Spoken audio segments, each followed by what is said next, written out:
नमस्कार, आपण पाहत आहात डीसी न्यूज मराठी. मी आहे आपल्या संगतीत दिव्या. राज्यात आणि देशभरात महिलांवर तसेच लहान मुलींवर अत्याचाराची घटना सातत्याने समोर येत असताना नरसरपूर येथील 3.5 वर्षाच्या चिमुकलीवर अत्याचार आणि हत्या प्रकरणी अखेर न्यायालयाने ऐतिहासिक निर्णय दिला. या प्रकरणातील आरोपी भीमराव कांबळे याला न्यायालयाने फाशीची सजा सुनावली आहे. आरोपीने 3.5 वर्षाच्या मुलीला फूस लावून तिच्यावर लैंगिक अत्याचार केला. त्यानंतर तिची निर्घृण हत्या करून मृतदेह गोठ्यात लपवून ठेवला होता. 1 मे रोजी घडलेल्या या घटनेने संपूर्ण राज्य हादरलं होतं. या घटनेनंतर राज्यभर संतापाची लाट उसळली. अनेक ठिकाणी या प्रकरणात पोलिसांनी तातडीने तपास पूर्ण करत 2 आठवड्यात आरोपपत्र दाखल केलं. पॉक्सो, अत्याचार, खून अशा 3 स्वतंत्र गुन्ह्यांमध्ये न्यायालयाने आरोपीला फाशीची शिक्षा सुनावली.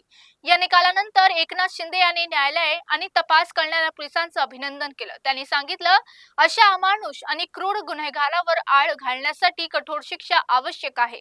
या तपासात सहभागी झालेल्या सर्व पोलीस अधिकारी कर्मचाऱ्यांनी दिवसरात्र मेहनत करून असे त्याचे विशेष कौतुक केलं पाहिजे. भाजपा नेता चित्रा वाघ यांनीही या निर्णयाचं स्वागत केलं. हा निकाल विकृत मानसिकतेच्या गुन्हेगारासाठी कठोर संदेश त्यांनी म्हटलं. मुख्यमंत्री देवेंद्र फडणवीस यांनी स्वीकारलेल्या शून्य सहनशीलतेचे धोरणामुळे अशा गुन्ह्यांमध्ये जलद न्याय मिळाला असल्याचे त्यांनी नमूद केले. त्यापुढे भाजप नेते आणि गिरीश महाजन यांनीही न्यायालयाचं अभिनंदन करत हा निर्णय स्वागताचे सांगितलं. सरकारने या खटल्या वेगानं चालवून अवघ्या 55 दिवसात निकाल मिळवून दिला. असं गरज पडल्यास उच्च न्यायालयातही सरकार शिक्षेचं समर्थन केलं, असं त्यांनी स्पष्ट केलं.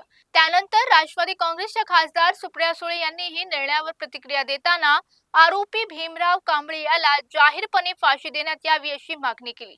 या प्रकरणात अनेक लोकांनी त्यांची प्रतिक्रिया दिली. तर पाहत रहा डीसी न्यूज मराठी. थांबूया इथेच.